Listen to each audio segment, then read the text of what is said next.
ছোট্ট রামিসার ঘটনায় এবার প্রতিক্রিয়া জানালেন নিলয় আলমগীর। তিনি বলেন, একটি নিষ্পাপ শিশুর সঙ্গে এমন নির্মম ঘটনা কোনোভাবে মেনে নেওয়া যায় না।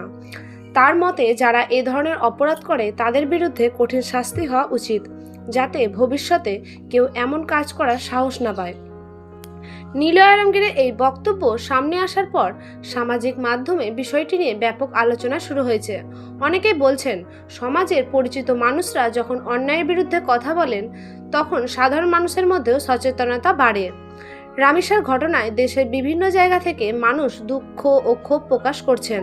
একটি শিশুর নিরাপত্তা শুধু পরিবারের নয়, পুরো সমাজের দায়িত্ব বলেও মন্তব্য করেন অনেকে। সামাজিক মাধ্যমে এখন অনেকেই শিশুদের নিরাপত্তা, সচেতনতা এবং কঠোর আইনের দাবি তুলছেন।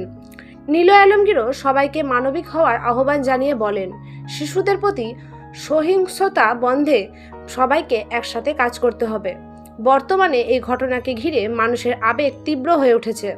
সবাই চাইছে সঠিক তদন্তের মাধ্যমে সত্য সামনে আসুক এবং পরিবারটি ন্যায় বিচার পাক। এই বিষয়টি নিয়ে আপনার মতামত কি, সেটি অবশ্যই কমেন্টে জানাবেন। যদি আপনি আমাদের চ্যানেলে নতুন হয়ে থাকেন তাহলে দয়া করে সাবস্ক্রাইব করুন। ধন্যবাদ।